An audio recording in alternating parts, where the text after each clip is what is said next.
ألف لام ميم. اللہ السمیع العلیم من الشیطان الرجیم. بسم اللہ الرحمن الرحیم. الحمد للہ رب العالمین الرحمن الرحیم مالک یوم الدین. ایاک نعبد و ایاک نستعین. اہدنا الصراط المستقیم صراط الذین انعمت علیہم غیر المغضوب علیہم ولا الضالین. آمین. ہم سورہ فاتحہ پڑھ رہے تھے. وہ سورہ فاتحہ جس کے بغیر نماز نہیں ہوتی. وہ نماز جس کو قائم کرنے کا حکم دیا ہے، وہ نماز جو محمد رسول اللہ کی آنکھوں کی ٹھنڈک ہے اور مومن کی معراج ہے. وہ نماز جس کے اندر جتنی کہی ہوئی باتیں ہیں ان کے اوپر اگلی نماز تک قائم رہنا ہے. اسی حوالے سے آج ہم پڑھ رہے ہیں ایاک نعبد و ایاک نستعین.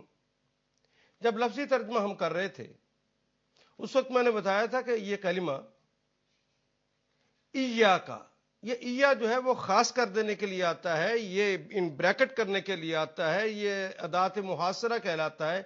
یہ ایک جو آگے کلمہ آ رہا ہے اس کو محاصرہ کر لیتا ہے، یعنی ایاک خاص تجھ سے، پھر تیرے علاوہ یہ تعلق کسی سے نہیں. ایاہو یہ تعلق اس سے ہے، پھر تیرے ساتھ بھی نہیں. لا تعبدوا الا ایاہو، نہ عبادت کرو سوائے اس کے. اب کسی اور کی نہیں عبادت ہو سکتی.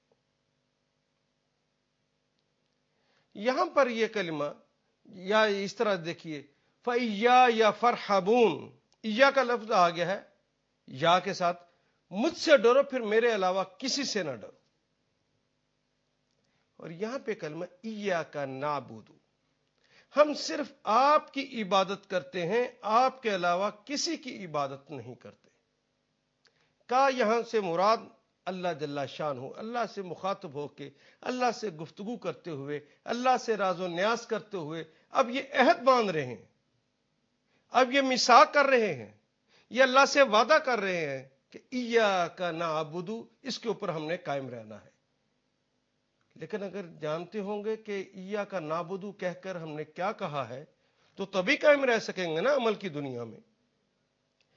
عبادت کا کلمہ اپنے اندر جو معنی رکھتا ہے اس کا پہلا معنی یہ ہے پوجا و پرستش کرنا. ایاک نعبد جب ہم اللہ سے کہتے ہیں تو اس کا مطلب ہے کہ اللہ پوجا و پرستش صرف آپ کی کرتے، آپ کے علاوہ کسی کی نہیں کرتے. یہ جبین نیاز جھکے گی تو آپ کے سامنے. عبادت کے مناسک طے کیے جائیں گے تو صرف آپ کے سامنے. خوشنودی حاصل کی جائے گی تو صرف آپ کی، آپ کے علاوہ کسی کی خوشنودی حاصل نہیں کی جائے گی.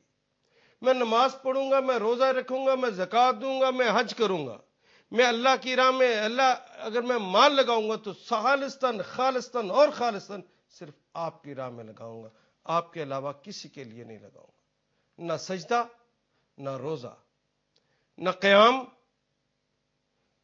نہ سلام، یہ سب کچھ اللہ خالصتاً تیرے لیے. یہ ہم اللہ سے وعدہ کر رہے ہیں. اور یہ اس کے اندر ہم نے اللہ سے کہا کہ دوسرے معنی عبادت کے اطاعت کے ہیں. اے اللہ اطاعت کریں گے تو صرف آپ کی کریں گے، آپ کے علاوہ پھر کسی کی اطاعت بھی نہیں کریں گے.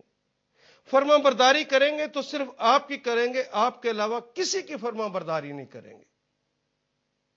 بندگی اور غلامی، اے اللہ بندگی اور غلامی کریں گے تو صرف آپ کی کریں گے. کہنا مانیں گے تو آپ کا مانیں گے. بے چونو چرا اطاعت کریں گے تو ایک ہی ہستی ہے اللہ آپ، جس کی ہم نے بے چونو چرا اطاعت کرنا ہے. گویا عبادت کے پورے معنی کے اندر ہم نے اللہ سے وعدہ کر لیا کہ اللہ صرف آپ کی عبادت کریں گے. اب سلام پھیرنے کے بعد میں اپنی پوجا و پرستش کے طریقے کسی اور ہستی کے لیے بھی کر لوں تو کیا میری نماز قائم رہ جائے گی؟ یہ کورنش بجا میں کسی اور کے لیے لاؤں، یہ رکوع کے اور ادب کے ساتھ کسی اور کے سامنے اس طرح کھڑا ہو جاؤں اور کسی اور کو میں یوں سجدہ کر دوں، تو کیا میری نماز قائم رہ گئی؟ نماز قائم رہنا تو دور کی بات، کیا میرا ایمان بچ گیا؟ نماز تو قائم کرنے کے لیے تھی نا۔ ایاک نعبد، میں اپنے جتنی عبادت کرتا ہوں اس کے اندر میں یہ وعدہ کرتا ہوں اللہ کہ صرف آپ کے لیے ہے، تو میں نظر نیاز بھی جو کرتا ہوں یہ میری عبادت ہے، یا اللہ صرف آپ کے لیے۔ اور سلام پھیرنے کے بعد کسی اور کے لیے میں نظر اور نیاز کر دوں تو کیا نماز کے اندر جو وعدہ کر کے آیا ہوں وہ ٹوٹ نہ گیا؟ بچ گیا وہ وعدہ؟ نماز میری بچ گئی؟ نماز بچنا تو بڑی دور کی بات، میں پوچھتا ہوں کہ میرا ایمان بچ گیا؟ ایاک نعبد، اے اللہ میں صرف بندگی اور اطاعت آپ کی کرتا ہوں، غلامی کرتا ہوں، بے چون و چرا مانتا ہوں، یہ تعلق صرف آپ سے ہے۔ میں اپنی امی کا کہنا مانتا ہوں، میں اپنے ابو کا کہنا مانتا ہوں، کوئی خاتون اپنے شوہر کا اگر کہنا مانتی ہے اور کوئی شخص اگر اپنے امیر المومنین کا کہنا مانتا ہے تو اے اللہ ہم اسے مشروط کر دیتے ہیں آپ کی اطاعت کے ساتھ۔ اگر ان کا کہنا آپ کی اطاعت کے مطابق ہو تو ہم اس کو مان لیتے ہیں، اگر وہ آپ کی اطاعت سے ہٹا ہو تو نہ امی کا مانیں گے، نہ ابو کا مانیں گے، نہ امیر المومنین کا مانیں گے، نہ بیوی اپنے شوہر کا کہنا مانے گی۔ شوہر کہے کہ تم مجھے اچھی لگتی ہو، تم بے پرد ہو کے گھر سے باہر نکلو، یہ شوہر کا کہنا ہے۔ لا طاعت المخلوق کی فی معصیت الخالق، اللہ مجھے پتا ہے کہ کسی بھی مخلوق کی اطاعت جائز نہیں ہے جس میں اللہ کی نافرمانی ہوتی ہو، وہ تو بندگی سے نکل جاتا ہے، تو میں کسی کا کہنا نہیں مانوں گا۔ یہ جو سوچ لے اس نے عبادت کر لی ہے، اس نے ایاک نعبد ٹھیک کہہ لیا ہے۔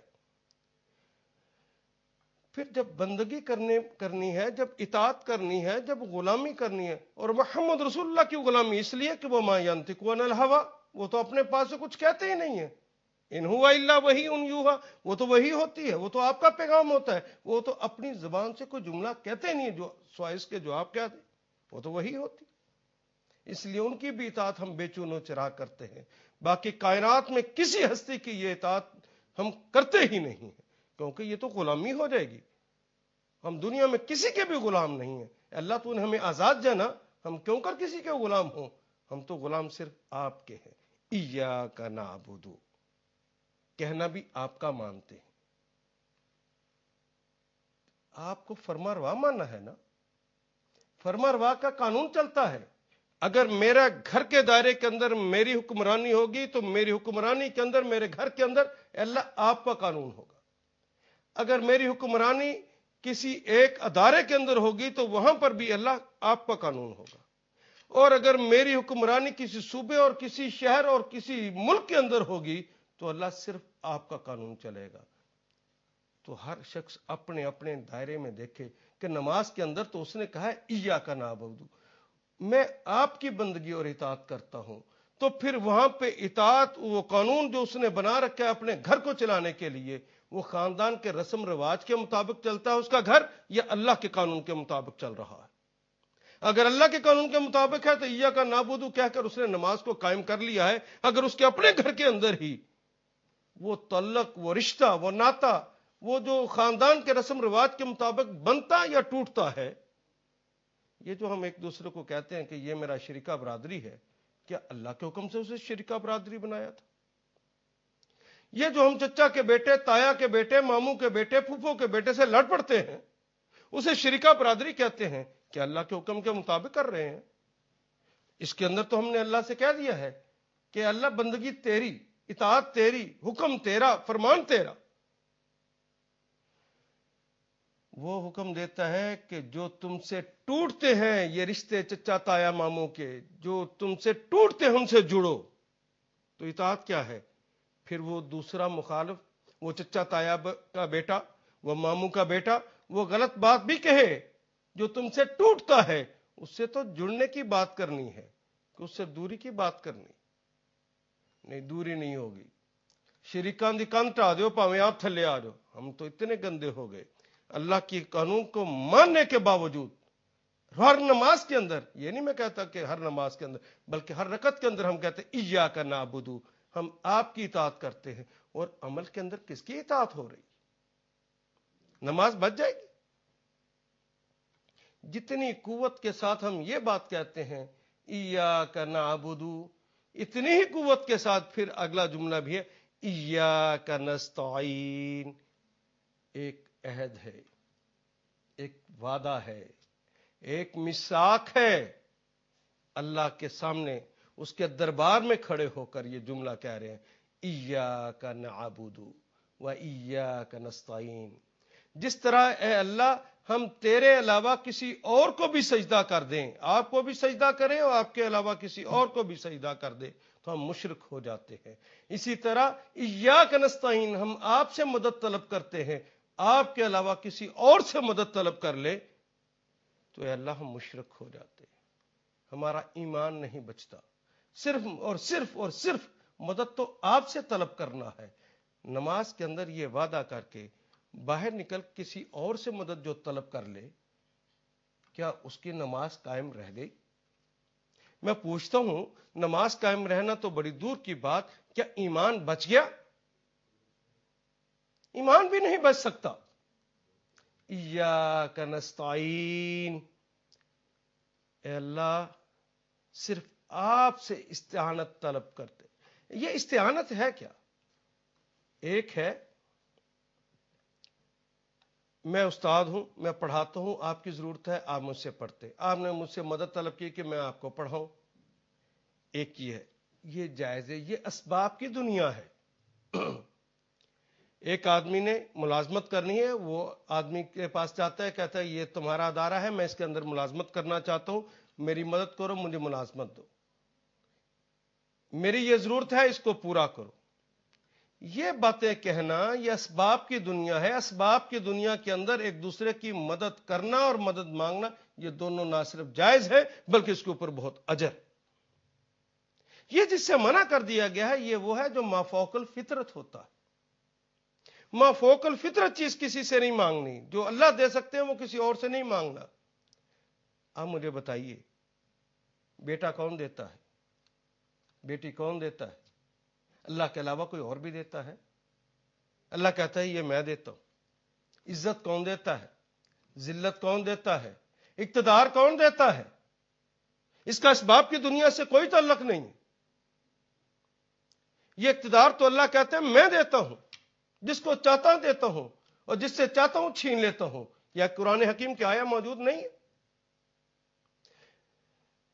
جس کو چاہتا ہے اقتدار دیتا ہے، جس کو چاہتا ہے اقتدار چھین لیتا ہے۔ اگر یہ صورتحال ہو جائے کہ کوئی آدمی اللہ کے ساتھ تو یہ وعدہ کرے کہ اقتدار تو تو دیتا ہے، دولت تو تو دیتا ہے، رزق تو تو دیتا ہے، اور سلام پھیر کے کسی اور کے پاس چلے جائے، بابا جی 12 سال ہو گئے ہیں میرے ہاں بیٹا بیٹی نہیں ہوئی، مجھے بیٹا دے دو، اور بابا جی کہیں جا تیرا بیٹا ہوئے گا، نماز قائم رہ گئی؟ میں پوچھتا ہوں نماز قائم رہ گئی؟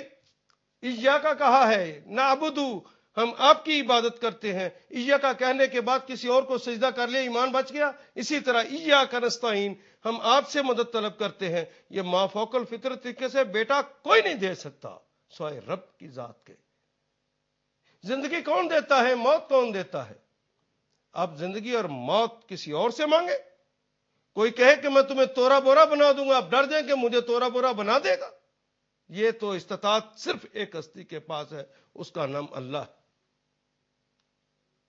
تورا بورا کے اندر اتنے آدمی نہیں مارے گئے جتنے 8 اکتوبر کے اس زلزلے میں مارے گئے۔ وہ جس کو چاہتا ہے جب چاہتا ہے مار دیتا ہے۔ یہ زندگی بھی وہ دیتا ہے، موت بھی وہ دیتا ہے۔ اور ہمارے ہاں تو عجیب تماشا ہوا، آپ کو پتہ اقتدار اللہ دیتا ہے، اور ہمارے ہاں تو حکمران وہ کہتے ہیں ایک بابا جی ہیں چھڑیاں مارتے ہیں اقتدار مل جاتا ہے۔ کہتے ہیں جی اقتدار پورا کیوں نہیں ہوا؟ کہتے ہیں انہوں نے 2.5 چھڑیاں کھائی تھی، تیسری چھڑی پڑی تو وزیر اعظم صاحب ذرا آگے ہو گئے تھے، پوری چھڑی نہیں پڑی اس لیے اس کو پورا اقتدار نہیں ملا۔ ان کو چھوڑیے، میں تو آپ کی بات کرتا ہوں، اپنے طلباء کی بات کرتا ہوں۔ کیا قرآن حکیم کی یہ آیا نہیں؟ اقتدار جسے چاہتا ہے اللہ تو دیتا ہے، جس سے چاہتا ہے چھین لیتا ہے۔ اگر یہ موجود ہے تو خدا لگتی کہیے کہ آپ کے دل میں یہ بات موجود نہیں ہے کہ امریکہ جسے چاہتا ہے اقتدار دیتا ہے، جسے چاہتا ہے چھین لیتا ہے، تو شرک کس کا نام؟ یہی تو شرک ہے۔ کوئی نہیں دے سکتا سوائے رب کے، اور کوئی رزق نہیں دے سکتا، اس کی میں تشریح پہلے کر چکا ہوں، سوائے رب کے۔ اور سلام پھیر کے آپ کسی اور سے رزق طلب کریں، کسی اور سے عزت طلب کریں، عزت بھی رب دیتا ہے اور ذلت بھی رب دیتا ہے، اور جب چاہتا ہے چھین لیتا ہے اور جب چاہتا ہے عطا کر دیتا ہے۔ یہ اللہ کے امتحانات ہوتے ہیں، کبھی دے کر آزماتا ہے، کبھی چھین کر آزما رہا ہوتا ہے، اس میں کسی کا کوئی دخل نہیں ہوتا۔ ہاں، تمہارے اعمال تمہارے اپنے بس کی بات ہے، اپنے اعمال کے بارے میں کہا کرو، لیکن یہ جو عطائیں ہیں یہ رب ذوالجلال والاکرام کی ہیں، یہ اس کے علاوہ کسی سے نہیں مانگی جا سکتی۔ ایاک نعبد و ایاک نستعین۔ اچھا دیکھیے، اس کے اندر اگر یہ کہنا ہوتا، یہ بورڈ پہ دیکھیے، ایاک نعبد و ایاک نستعین، اگر یہ کہنا مقصود ہوتا کہ اللہ ہم آپ کی عبادت کرتے ہیں اور آپ سے مدد طلب کرتے ہیں، تو بڑا واضح تھا کہ آسانی سے لکھا جا سکتا تھا نعبدو کا و نستعین، نستعینو کا و نعبدو کا، ہم آپ کی عبادت کرتے ہیں اور آپ سے مدد طلب کرتے ہیں، یہ نہیں لکھا اللہ میاں نے۔ جو وعدہ ہم سے لیا ہے وہ ان الفاظ کے ساتھ لیا، ایاک نعبد و ایاک نستعین، ہم آپ کی صرف اور صرف آپ کی عبادت کرتے ہیں، پھر آپ کے علاوہ کسی سے نہیں کرتے۔ ہم آپ سے مدد طلب کرتے ہیں، پھر آپ کے علاوہ کسی سے نہیں کرتے۔ ایاک کا لفظ استعمال کیا، نعبدو کا کہہ دیتے تو بات مکمل ہو چکی تھی، نستعینو کا کہتے تو بات مکمل ہو چکی تھی، لیکن اللہ نے ایسا نہیں کیا، بلکہ ایاک نعبد و ایاک نستعین۔ اچھا، ایک اور حوالہ بھی دیکھیے، جب ہم نماز کے اندر کھڑے ہو کر اللہ سے کہہ رہے ہوتے ہیں کہ ایاک نعبد و ایاک نستعین، یہ بات تو ہم اکیلے ہوتے، اگر یہی کہنی تھی کہ ہم آپ سے مدد طلب کرتے ہیں اور آپ کے علاوہ کسی سے نہیں، ہم آپ کی عبادت کرتے ہیں، آپ کے علاوہ کسی سے نہیں، کسی کی عبادت نہیں کرتے، تو آدمی تو اکیلا ہوتا ہے، تو پھر کہنا چاہیے تھا ایاک اعبد و ایاک استعین، لیکن وہاں پہ ایاک اعبد نہیں کہتا، ایاک نعبد۔ اتنی عربی تو آپ کو آ چکی ہے کہ اعبد میں عبادت کرتا ہوں اور نعبد ہم عبادت کرتے ہیں، استعین میں مدد طلب کرتا ہوں اور نستعین ہم مدد طلب کرتے ہیں۔ یہ ہم کا لفظ آیا ہے، میں کا نہیں آیا۔ کیوں؟ جب انسان ایاک نعبد و ایاک نستعین نماز کے اندر دربار الہی میں کھڑے ہو کر یہ جملہ کہتا ہے، نماز کو قائم کرنے کے لیے جب یہ جملہ کہتا ہے، تو اس کا مطلب یہ ہوتا ہے کہ اللہ مجھ جیسے گناہگار سے لے کر اس امت کے تمام نیک اور صالحین، حتیٰ کہ تمام تابعین اور صحابہ، اے اللہ حتیٰ کہ انبیاء اور رسل بھی، ہم سارے کے سارے، اکیلا میں نہیں، حتیٰ کہ انبیاء اور رسل بھی آپ کی عبادت کرتے ہیں، آپ کے علاوہ کسی کی عبادت نہیں کرتے۔ اور اسی طرح مجھ جیسا گنہگار سے لے کر نیک صالحین بھی، بزرگ سارے، وہ تیرے تبع تابعین اور تابعین، وہ تیرے رسول کے صحابہ اور خود محمد رسول اللہ اور تمام انبیاء اور رسل آپ سے مدد طلب کرتے ہیں، آپ کے علاوہ کسی سے مدد طلب نہیں کرتے۔ یہ ہم اس کے اندر کہہ رہے ہوتے، عابد نہیں کہا، استعین نہیں کہا، نستعین، ہم سارے کے سارے۔ آئیے میں اس جملے کو ایک دفعہ پھر کہتا ہوں، ایاک نعبد، اے اللہ تمام انبیاء، تمام رسل اور خود سرکار دو انبیاء صلی اللہ علیہ وسلم آپ کی عبادت کرتے ہیں، آپ کے علاوہ کسی کی عبادت نہیں کرتے. تمام صحابہ بھی، تمام تابعین بھی، تابعین بھی، تمام ائمہ اکرام بھی، اور تمام بزرگ اور صالح ہستیاں بھی آپ کی عبادت کرتے ہیں، آپ کے علاوہ کسی کی نہیں کرتے، اور آپ ہی سے مدد طلب کرتے ہیں، آپ کے علاوہ کسی سے مدد طلب نہیں کرتے. اب میں اسی جملے کو ایک عوامی انداز میں کہنے لگا ہوں، اس کو بے غور فرمائیے. اے اللہ، مجھ جیسے گناہ گار سے لے کر اس امت کے تمام نیک صالحین، تمام غوث کتب ابدال، تمام پیر ولی اللہ، سارے کے سارے، حتیٰ کہ انبیاء اور رسول بھی، اے اللہ تیری عبادت کرتے ہیں. تیرے علاوہ کسی کی عبادت کریں تو مشرک ہوتے ہیں. تجھ سے مدد طلب کرتے ہیں، تیرے علاوہ کسی اور سے مدد طلب کریں تو وہ مشرک ہو جاتے ہیں. جس طرح حضرت عبد القادر جیلانی رحمت اللہ علیہ نے اپنے اللہ کی عبادت کی، اللہ کے علاوہ کسی کی عبادت نہ کی. جس طرح حضرت علی حجویری رحمت اللہ علیہ نے صرف اللہ جل شانہ کی سے مدد طلب کی، کسی اور سے مدد طلب ساری عمر میں نہیں کی. اسی طرح اے اللہ، مجھ جیسا گناہ گار بھی صرف آپ سے مدد طلب کرتا ہے، کسی اور سے مدد طلب نہیں کرتا، صرف آپ کی عبادت کرتا ہے، آپ کے علاوہ کسی اور کی عبادت نہیں کرتا. اور سلام پھیرنے کے بعد میں کسی اور کے در پہ چلا جاؤں اور استعانت اس سے طلب کرنے لگ جاؤں تو میری نماز قائم رہ گئی؟ نماز تو بڑی دور کی بات، میں پوچھتا ہوں میرا ایمان بچ گیا؟ یہ نماز تو قائم کرنی تھی اپنے عمل کی دنیا میں، عمل کی دنیا میں اس سے پوچھ کر چلنا تھا، اور اس سے جو عطا کر دے اس نے اسی سے لینا تھا. اور تو کوئی دینے کی صلاحیت رکھتا ہی نہیں تھا، تو مانگ کس سے لیا؟ اور صرف یہ نہیں کہ رزق اس سے مانگنا ہے، عزت اس سے مانگنا ہے، ذلت اس سے مانگنا ہے، صرف اسی کی بات تو نہیں کر رہا. مجھے زندگی گزارنے کا رستہ بھی تو آپ ہی نے بتانا ہے. جس نے پیدا کیا ہے وہی تو بتائے گا نا. ایاک نعبد و ایاک نستعین. جب اللہ سے ہم یہ عہد کر لیتے ہیں تو پھر اب دعا شروع کرتے ہیں. یعنی پہلے اللہ کے گن گائے، پہلے کہا کہ ساری کی ساری تعریفیں اللہ آپ ہی کے لیے، آپ کے علاوہ پھر کسی کے لیے. آپ مالک بھی ہیں، آپ آقا بھی ہیں، آپ شہنشاہ بھی ہیں، آپ مربی بھی ہیں، آپ پالنہار بھی. صرف میرے ہی نہیں، سارے جہانوں کے ہیں. آپ منظم بھی ہیں، منتظم بھی ہیں. میرے ہی نہیں، سارے جہانوں کے. گیت گائے جا رہے ہیں اپنے اللہ کے. ساری تعریفیں اس کی کیوں نہ ہو، جو رحمان بھی ہے، جو رحیم بھی ہے، جس کا رحم جوش قوت اور ولولے سے آتا ہے، جس کا رحم حدوں سے نکل نکل کر آتا ہے، جس کا رحم رستے کی رکاوٹوں کو توڑ توڑ کر آتا ہے. پھر ساری تعریفیں اس کے لیے کیوں نہ ہو. میری تو ساری کائنات اس کے ہاتھ میں، میری جنت اس کے ہاتھ میں، میری ساری کی ساری آسائشیں جو آئندہ ملنے والی ہیں وہ تو ساری اس کے ہاتھ میں، کیونکہ وہ مالک یوم الدین ہے، وہ بدلے کے دن کا مالک ہے. وہ سارا کا سارا اسی کے پاس چلے جانا ہے. اس دن نہ کوئی بادشاہ ہوگا، نہ کوئی ملک ہوگا، نہ کوئی اور ہستی ہوگی. سارے تھر تھر کانپ رہے ہوں گے. اس دن وہ دنیا کو، پوری دنیا کو اپنی تھیلی پہ اچھالتے ہوئے پوچھ رہا ہوگا این الملوک الدنیا. اس دن تو وہی ہوگا. تو پھر ساری تعریفیں اسی کے لیے.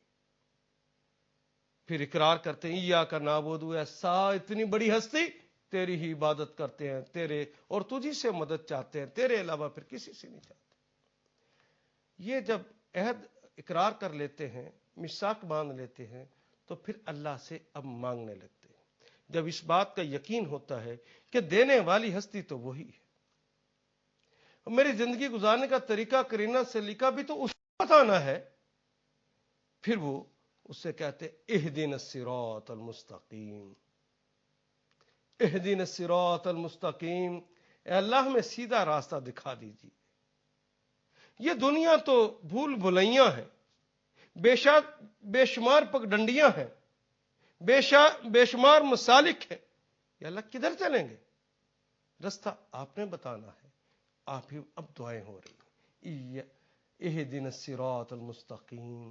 صراط الذین انعمت علیہم، اللہ راستہ وہ مانگا ہے ہم نے آپ سے جو سیدھا تو ہے لیکن اس کے اوپر چلنے پر والوں پر آپ خوش ہو گئے ہیں، ان پر انعام فرما دیے ہیں آپ نے، ہمیں تو ان کا راستہ دیجیے۔ انعمت علیہم، ہاں وہ انبیاء کا راستہ جن پہ آپ خوش ہو گئے، وہ رسول کا راستہ، وہ صالحین کا راستہ، وہ ائمہ اکرام کا راستہ، وہ بزرگوں کا راستہ، وہ اولیاء اللہ کا راستہ، یا اللہ ان کے راستے پہ چلانا جن پہ آپ خوش ہو گئے، جن پر آپ نے انعام فرمایا ہے، غیر المغضوب علیہم، اور وہ لوگ جن پر جو مغضوب ہوئے، جن پر آپ کا غضب ہوا ہے۔ رب ذوالجلال والاکرام ڈرتے ہیں، کانپتے ہیں، مالک یوم الدین آپ سے ڈرتے ہیں کہیں آپ جہنم میں نہ پھینک دے، اس لیے ان لوگوں کا راستہ نہ دیجیے جن پر آپ کا غضب ہوا، اور نہ ان لوگوں کا راستہ دیجیے جن کو آپ نے راستہ بتایا اور وہ گمراہ ہو گئے، انہوں نے اپنی راہ گم کر دی، اپنی راہ کھوٹی کر دی۔ وَلَضَّالِّينَ، ضال کہتے ہیں گمراہ کو، جس نے اپنی راہ گم کر دی ہو۔ اے اللہ آپ تو عظیم ہیں، آپ نے تو رستے دیے ہیں، لیکن جب انسان نے راہ گم کر دی اور وہ غلط رستے پہ چلا تو آپ نے اس پر اپنا غضب ڈھایا ہے، اس دنیا کے اندر بھی اور آخرت کے اندر بھی وہ غضب کا مستحق ٹھہرنا ہے۔ یا اللہ ان کے رستے پہ نہ چلائیے، یہ ہم دعا کرتے ہیں۔ اس دعا کو سمجھنے کے لیے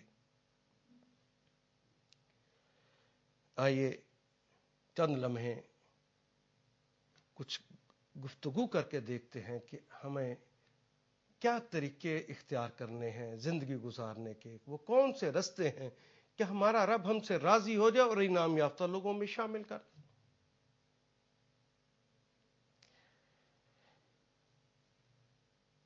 ایک آدمی نے ایک کار بنائی ہے، میں اس کی پہلے مثال آپ کے سامنے رکھ لوں۔ ایک آدمی نے ایک کار بنائی، کار بنانے والا ہی بتا سکتا ہے کہ یہ اس کار کے اتنے گیئرز ہیں، یہی بتا سکتا ہے کہ کس جگہ پہ اس کے پیٹرول ڈالا جائے گا، کہاں اس کا ریڈیٹر ہے کہ اس کے اندر پانی ڈالا جائے گا، وہی بتائے گا کہاں اس کا انجن کا یہ سوراخ ہے اس کے اندر موبلائل ڈالا جائے گا۔ اگر کوئی شخص اس کار کے اوپر یہ کہے کہ مجھے اس بنانے والے سے تو نہیں پوچھنا، میں اپنی مرضی کروں گا یا کسی اور سے پوچھ لوں گا کہ اس کا تیل کہاں ڈالنا ہے، پانی کہاں ڈالنا ہے، وہ اپنی مرضی سے ریڈیٹر کے اندر اگر تیل ڈال دے گا، اگر وہ تیل کی ٹینکی کے اندر وہ موبلائل ڈال دے گا تو کیا اس کی گاڑی چلے گی؟ جو ہی وہ ریڈیٹر کے اندر پانی کی بجائے پیٹرول ڈال دے گا تو کیا اس کی کار جل نہیں جائے گی، بچ جائے گی؟ تو کس سے پوچھنا چاہیے تھا؟ وہ جو اس کا بنانے والا ہے۔ جب انسان کو اللہ نے بنایا ہے تو اللہ ہی جانتا ہے کہ اس کے کس جگہ پہ تیل ڈالا جائے گا، کس جگہ پیٹرول ڈالا جائے گا، کس جگہ اس کے پانی ڈالا جائے گا، تو اللہ ہی سے پوچھنا، کیونکہ بنانے والا جانتا ہے کہ کون سی گراری جو وہ کلاک وائز چل رہی ہے اور کون سی گراری جو ہے وہ اینٹی کلاک وائز چل رہی ہے، اس کا انجینئر کو پتا ہے، دوسرے سے نہیں پوچھا جا سکتا۔ اگر انسان کو اس کے رب نے بنایا ہے تو پھر رب ہی سے پوچھنا ہے کہ رب تو نے یہ انسان جو مجھے بنایا ہے، مجھے جو زندگی عطا کی ہے، میں نے اس زندگی کو گزارنا کیسے؟ زندگی گزارنے کا طریقہ، کرینہ، سلیقہ تو صرف میں نے اپنے اللہ سے پوچھنا ہے، کیونکہ وہ میرا خالق ہے۔ اگر اس کے علاوہ کوئی اور خالق ہے تو میں اس سے جا کے پوچھوں گا، اور جب یہ میں نے مان لیا کہ میرا خالق میرا اللہ ہے تو پھر میرا اللہ ہے تو مجھے اللہ سے پوچھنا ہے۔ اور اللہ بھی اتنے کریم ہیں، اللہ بھی اتنے عظیم ہیں، وہ اتنا پیار کرنے والے ہیں کہ کائنات کے اندر پہلا انسان بھی جو بھیجا وہ حضرت آدم علیہ السلام تھے۔ وہ آدم علیہ السلام خود ایک نبی اللہ تھے، وہ نبی اپنے اللہ سے زندگی گزارنے کا طریقہ کرینہ سیکھ کر آیا تھا اور ہمیں سکھانے والا آیا تھا، بن کر آیا تھا، تاکہ کوئی کائنات کے اندر ایک شخص یہ نہ کہہ سکے کہ اللہ میں نے زندگی جو گزاری وہ اپنی مرضی اپنی منشا یا کسی سے پوچھ کر جو گزاری تھی وہ اس لیے گزاری تھی کوئی بتانے والا نہیں تھا.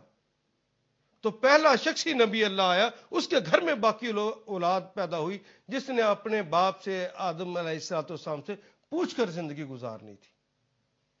گویا کائنات کے اندر اللہ نے سب سے پہلے نبی بھیجے, امتی بعد میں بھیجے. یہ اللہ کا کرم ہے, اس کا رحم ہے, اس کا رحمان ہونا ظاہر ہوتا ہے کہ اس نے ہم سے پہلے ہماری ہدایت کا سامان بھیجا. اور سامان اللہ نے جو دنیا میں بھیجا ہے وہ دو طریقوں سے بھیجا. ایک تو اپنے انبیاء اور رسول اتارے ہیں, ساتھ ان کے صحیفے یا کتابیں نازل کی. اور اللہ جل شانہ نے کہا ہے کوئی امت ایسی نہیں جس کے اندر ہم نے نبی اور رسول نہ بھیجا ہو. کوئی امت ایسی نہیں ہے. ہر امت کے اندر زندگی گزارنے کا طریقہ کرینہ سلیقہ سکھانے والے انبیاء اور رسول آئے ہیں, اور وہ انہی کی زبان میں پیغام لے کر آئے. اللہ ہی کا پیغام انہی کی زبان میں آیا ہے. وہ لوح محفوظ سے چیزیں اتری ہیں اس زبان میں جس زبان کے وہ لوگ بولنے والے تھے.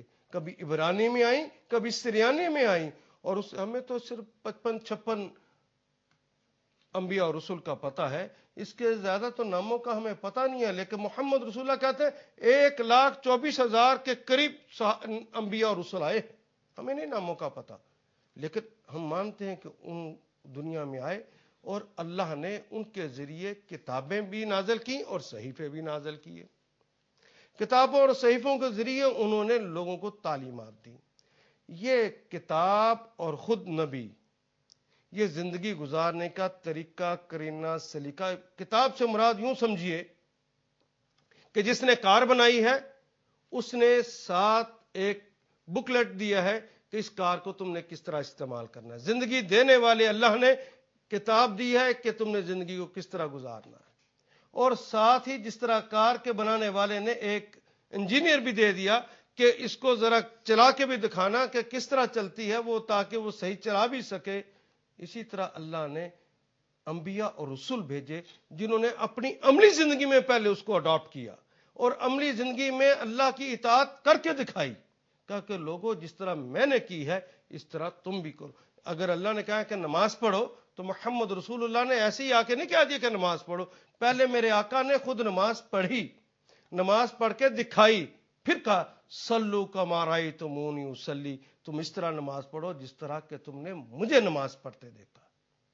آپ نے صرف نماز ہی کا تو نہیں بتایا کہ بیوی کے ساتھ کس طرح سلوک کرنا ہے, بچوں کے ساتھ کیسے سلوک کرنا ہے, حکمرانی کیسے کرنی ہے, ہمسائے کے ساتھ سلوک کیسا کرنا ہے, جنگیں کیسے کرنی ہے, جہاد کیسے ہوگا, اور صلح اور امن کے پیمانے کیا ہوں گے, بازار اور منڈی کے اندر کس طرح قانون چلے گا, وہاں پہ سودے کیسے ہوں گے. ایک ایک چیز کے بارے میں کھول کھول کے بتا دی. یہ تاریخ اسلام کے اندر اگر آپ دیکھیں تو پہلی بات جو میں آپ سے عرض کرنا چاہتا ہوں وہ یہ ہے, کیا نبی اکرم صلی اللہ علیہ وسلم سے پہلے جو انبیاء اور رسل آئے تھے وہ کون سا دین لے کر آئے تھے؟ جی, دین اسلام. حضرت آدم علیہ السلام کے دین کا نام بھی تھا اسلام, ابراہیم اسماعیل اسحاق اور یعقوب کے دین کا نام بھی تھا اسلام, حضرت نوح حضرت لوط کے دین کا نام بھی تھا اسلام, حضرت موسیٰ اور عیسیٰ علیہ السلام کے دین کا نام بھی تھا اسلام. نبی اکرم صلی اللہ علیہ وسلم پہ آ کے تو یہ اسلام مکمل ہوا ہے, لے کر رسول اللہ نہیں آئے. اس غلط فہمی کو بھی دور کر لیجئے. نبی اکرم صلی اللہ علیہ وسلم نے خود بتایا کہ میری مثال اس طرح ہے کہ جس طرح عمارت اسلام مکمل ہو رہی تھی لیکن ایک اینٹ کی جگہ باقی تھی, میں آ کے اس جگہ پہ لگ گیا ہوں, اب عمارت اسلام مکمل ہو گئی. گویا پہلے انبیاء جو آئے اس زمانے میں جو انہوں نے بتایا وہ اس وقت کے لیے دین تھا. حضرت آدم علیہ السلام کے ہاں ایک بیٹا ہوا, ایک بیٹی ہوئی, وہ حقیقی بہن بھائی ہیں. وہ جوان ہوئے تو ان کی شادیاں ہوئیں, وہ اس وقت کا اسلام. پھر جب نسل در نسل آگے چلنا شروع ہوئے تو پھر کہا کہ حقیقی بہن بھائی اب آپس میں شادی نہیں کر سکتے, اب حقیقی بہن بھائی شادی نہیں کریں گے، اب تو کزنس کے اندر ہوگی، دوسرے لوگوں کے اندر ہوگی۔ جب شادیاں اس طرح شروع ہو گئیں، وہاں پہ پیوریفیکیشن کے لیے پھر ایک مرحلہ آیا، کہا کہ دیکھو تم شادیاں تو کر رہے ہو، اولاد تو ہو رہی ہے، یہ اسلام کے مطابق ہی ہے، اب اس کی تکمیل ہونی ہے۔ الیوم اکملت لکم دینکم اترنی ہے آیت، یہ آیت اب مکمل ہونے والی ہے، اس کو محفوظ کر لینا ہے اللہ نے۔ اب یہ جو مکمل ہوگی، اس سے پہلے پہلے دین کی پیوریفائی کر دینا ہے۔ تو کہا کہ یہ جو دو بہنیں ہوتی ہیں، یہ دونوں بہنیں آپس میں بڑی محبت ہوتی ہے، لیکن اگر سوتن بن جائیں ان کی محبت بھسم ہو جاتی ہے۔ اللہ کو یہ محبت بڑی پیاری ہے، اب پیوریفائی کر دیا کہ دو بہنیں ایک شوہر کی بیوی نہیں بن سکتی، ایک شوہر کے تحت دو بہنیں نہیں ہوں گی، منع کر دیا قرآن حکیم، کیونکہ دین کی تکمیل ہونی ہے۔ اسی طرح بتا دیا کہ پھپھو اور بھتیجی، خالہ اور بھانجی، یہ بڑے محبت کے اور بڑے پیار کے رشتے ہیں۔ دیکھنا ایک شخص پھپھو اور بھتیجی سے بھی، خالہ اور بھانجی سے بھی اس طرح شادیاں نہ کرے، یہ منع کر دیا، کہیں وہ محبتیں بھسم نہ ہو رہے، کیونکہ آخری آیت الیوم اکملت لکم دینکم مکمل ہونے اترنے والی ہے۔ اس سے پہلے پہلے رسول اللہ پہ آ کے دین مکمل ہوا ہے۔ ابراہیم کان حنیف مسلم، وہ حنیف مسلم تھے، ان کے دین کا نام اسلام تھا۔ موسیٰ و عیسیٰ ما کانا یہودین ولا نصارا، وہ یہودی اور نصرانی نہیں تھے، کانا حنیف مسلم، وہ تو دونوں حنیف مسلم تھے، وہ تو مسلم تھے، ان کے دین کا نام تو اسلام تھا۔ یہ یاد رہے کہ حضرت آدم علیہ السلام سے لے کر محمد رسول اللہ صلی اللہ علیہ وسلم تک ایک ہی دین چلا ہے، جس دین کا نام دین اسلام ہے۔ اب سیدھی راہ کو دیکھنے سے پہلے وہ دین کا کلمہ اور چند اصطلاحیں میں چاہتا ہوں کہ آج ہم سیکھ لیں، کل میں انشاءاللہ اس سیدھے راستے کے اوپر گفتگو کروں گا کہ وہ سیدھا راستہ کون سا ہے انعام یافتہ لوگوں کا، اور وہ سیدھا راستہ جو گمراہ ہو گئے تھے لوگ وہ کون تھے، اور الٹے راستے پہ چلنے والوں کے ساتھ اللہ نے دنیا کے اندر کس طرح غضب ڈھایا اور آخرت کے کس طرح ان کو وعیدیں سنائی۔ ایک کلمہ یہی دین، یہ کلمہ دین قرآن حکیم میں 92 ٹائمز، 92 دفعہ آیا ہے، مختلف معنی میں آیا ہے۔ کہیں پر اس کے معنی ہے بدلہ اور محاسبہ، جس طرح ہم نے سورہ فاتحہ کے اندر پڑھا ہے، مالک یوم الدین، یہ دین کا مطلب بدلہ، محاسبہ یہ محاسبے کے دن کا مالک ہے۔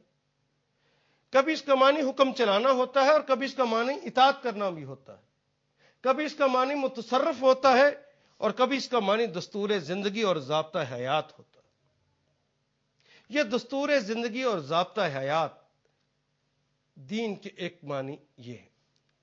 ہم نے انہی معنوں کے اندر زندگی گزارنے کا طریقہ قرینہ اور سلیقہ، وہ صراط مستقیم، وہ سیدھا راستہ، ہم نے اس کو تلاش کرنا ہے۔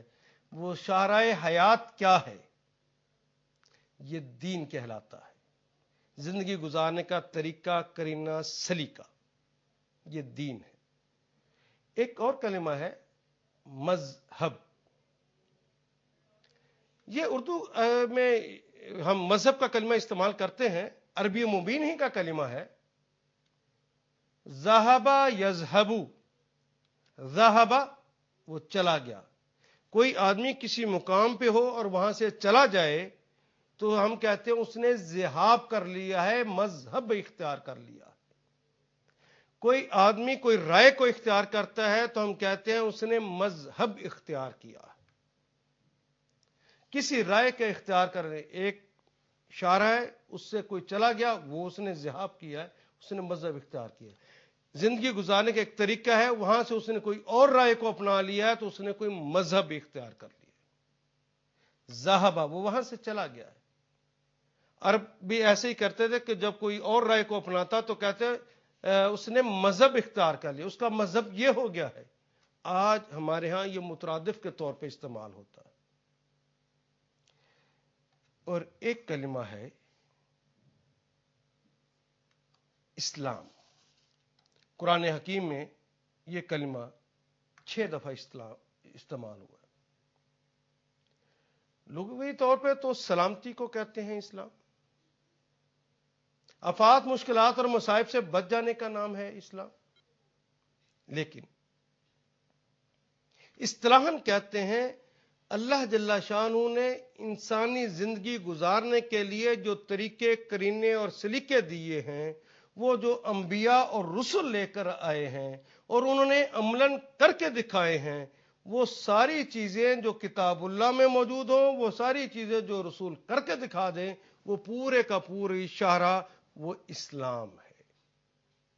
یعنی دین کا نام اسلام ہے۔ ان دین عند اللہ الاسلام، اللہ کے نزدیک زندگی گزارنے کا طریقہ، قرینہ، سلیقہ اسلام ہے۔ اس دین کا نام، اس زندگی گزارنے کا طریقے کا نام، اس شاہراہ حیات کا نام الاسلام اللہ نے رکھا ہے۔ رضیت بالاسلام دینا، تمہارے زندگی گزارنے کے طریقے کو جو میں نے پسند کیا ہے وہ اسلام ہے۔ گویا اسلام زندگی گزارنے کے طریقے، قرینے اور سلیقے کا نام۔ ایک کلمہ ہے ایمان۔ ایمان کہتے ہیں الاقرار باللسان والتصدیق بالقلب والعمل بالجوارح، زبان سے اقرار کرنا، دل سے تصدیق کرنا اور جسم کے سارے اعضاء کے ساتھ اس پر عمل کرنے کا نام ایمان ہے۔ جب یہ کلمہ ہم استعمال کرتے ایمان، تو اس سے مراد یہ ہے کہ الاقرار باللسان، لیکن اقرار کس چیز کا؟ تصدیق بالقلب، کس چیز کی تصدیق کرے گا دل؟ والعمل بالجوارح، جوارح کس جسم کے سارے اعضاء کس کے مطابق عمل کریں گے؟ یہ جو لا الہ الا اللہ ہم نے کہا ہے، وہ جو محمد رسول اللہ کا اقرار کیا ہے، جب یہ بات کہہ دی ہے کہ اللہ کے علاوہ کوئی الہ نہیں ہے اور اللہ نے زندگی گزارنے کا طریقہ، قرینہ، سلیقہ وہ جو بھیجا ہے وہ ایک محمد رسول اللہ کی ذات اور دوسرا